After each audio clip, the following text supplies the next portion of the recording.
So now, why tequila finish? Well, this was actually a happy accident. I'm gonna tell you that story. Yeah. The long barrel. So the rum, once again, we wanted to.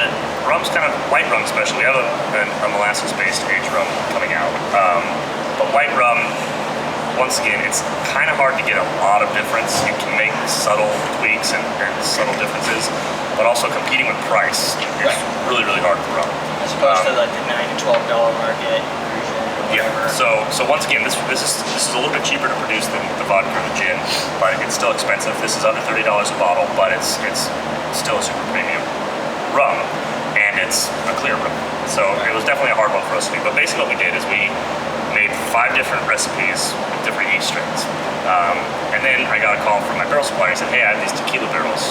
Are you interested? I said, oh, I don't know. I mean, that's kind of cool. I don't know what I can do with them, but let's try it. So I got 2 tequila barrels and brought them in, looked at them for a few months, and then went, what am I going to put in these? I can't put a whiskey in these. This is that'll be weird. And just kind of like, what am I supposed to do here? And then I was like, hey, I have this tank of rum. We're kind of waiting for new labels before we're going to bottle so I can make another batch. Let's throw the rum in there.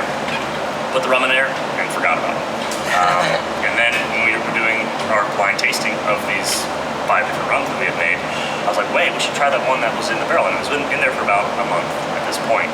And so we tasted it all side by side, and that one unanimously won over all the other rums. Everybody, and that was the first time that we've had a blind tasting where everybody on the panel picked that rum over everything else. So the ones were all good, but they were definitely pretty bland in comparison. So also, when we tried it in different cocktails, it brought a very interesting component to it. So you can use it in your classic rum cocktails, mojitos, daiquiris, Cuba Libres, and it adds something cool, something different that you wouldn't get if you put Bacardi in it. So that was kind of how that happened. Happy accident, wasn't a plan. It's made production way harder. Because then you got to filter it back down and get the colors out? Actually, it doesn't get a lot of color. Our very first batch got a little bit of, I mean, you can see there's a very slight color, but it's pretty clear. And that's all like after even in the barrel for a month? Yep, no filtration on that. We thought at first that we were going to have to. The first one came out with a little bit of a golden hue, but it actually doesn't have a ton of that color in there. It picks up a little bit of the tequila flavor, but surprisingly doesn't have. Those barrels are worn out and old, and they've been around the block a bit, so. I can smell a little bit of that. This one definitely, what I noticed the most is it's got the least scent. Like, even over vodka, that one has more of that, I would almost say tequila smell to me. Yep. This one has less, which is the rest of it. It's kind of surprising. The rum itself had a little bit of tropical fruit note from distillation, but I definitely noticed some of that also kind of rounded off during the aging process. Yeah, it's a little fruity. I think probably a little bit of lime. I can see like a parallel lime. It has that definitely a little bit more of the ethanol flavor than even the rum. Is it the same proofage or the vodka? This is 80 proof as well, and I'm pretty sure a little bit of that comes from the tequila itself. I don't know what tequila is in those barrels, but it gets a little bit more of that kind of pop. So did it make it more subtle when you put it in the barrel? In ways it did. It kind of added some sweetness and kind of some roundness to it, but it did kind of give it that kind of, I don't want to say effervescence, but you know what I mean, but kind of a little bit more of the astringency. So, it's still quite smooth. I mean, yep. Compared to other versions of category. Yep. It's very balanced. Yeah, I mean, the biggest challenge with rum is making something. How do you make it unique? Yep.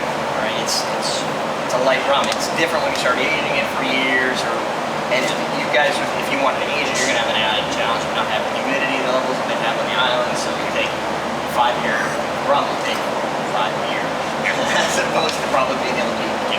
Yep. Is that kind of where you? I mean, you've got different variations of these guys. Do you have any creative other nuances you want to do with the rum? Or? The rum, yeah. My main focus with our rum is having our amber rum, because what we do with that one is it's molasses based. This is evaporated cane juice, which gives it kind of that little bit. Shot. Yeah. Gives it a little bit lighter flavor.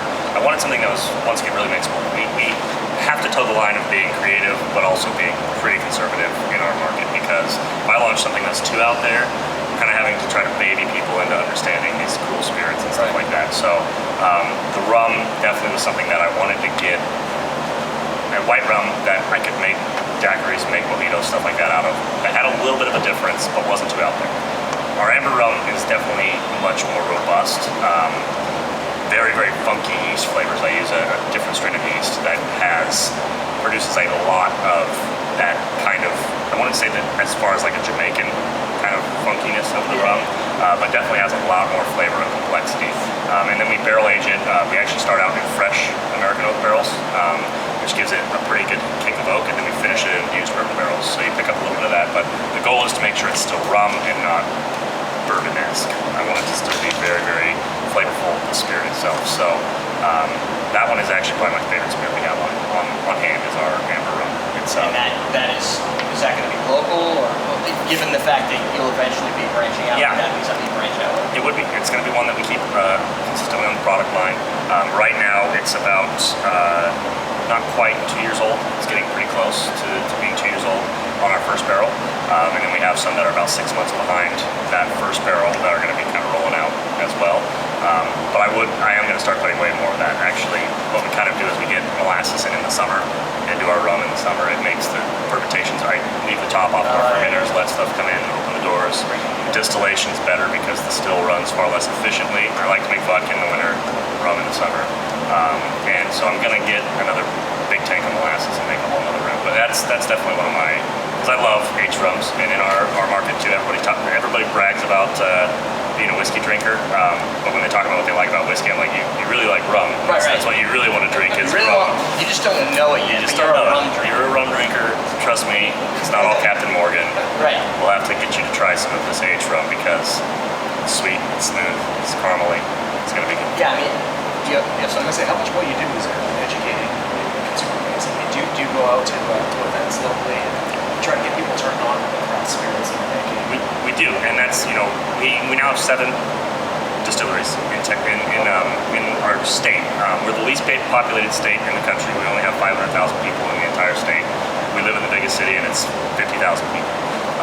And there's a lot of education that needs to go into it because people haven't had a lot of interaction with craft brands yet. The market's dominated by Crown Royal and Bud Light. That's what most people drink. People are pretty content drinking that. So, Sounds like me. yeah. I grew up in Maine, so it's Yeah. sparse. It's sparse as well. Yeah. So it's definitely something. We do tours. We get free tours actually, and then our tasting room. We're lucky we can sell cocktails at our distillery. So we can sell bottles, we can sell cocktails, we can do tours, we can do samples. We don't have a lot of limitations in that regard, which allows us to interact with the consumers. So we were the first bar in Casper that was doing fresh squeezed cocktails, fresh squeezed juices, homemade syrups and stuff like that. So we can interact with people. So we get people through the tasting room. We can tell them what we're doing, explain to them why what we're doing is different, Right. and how we can provide higher quality products that aren't mass produced and why they should drink our stuff. So a lot of it's education. It's like all along the same vein as the deep L1 marketing. We're trying to Absolutely. You can use it. Okay, you're trying to penetrate your audience Yep. and get them to be almost evangelists for your product by making them educated and explain that. Absolutely, because not very often are people going to get a Grey Goose rep that comes and tells them where they get their grain from, how the whole process works. They get to meet the guy that makes it and spends 50 hours distilling it. So that's the biggest key for us because we've met a lot of resistance when we first launched because people were like, why would I? This is $2 more than what or this is $10 more than what I drink. Why would I buy that? So education part, showing people there's difference, talking to them about why, and getting them excited about not just the fact that we have cool bottles, but also that there's some heart and soul in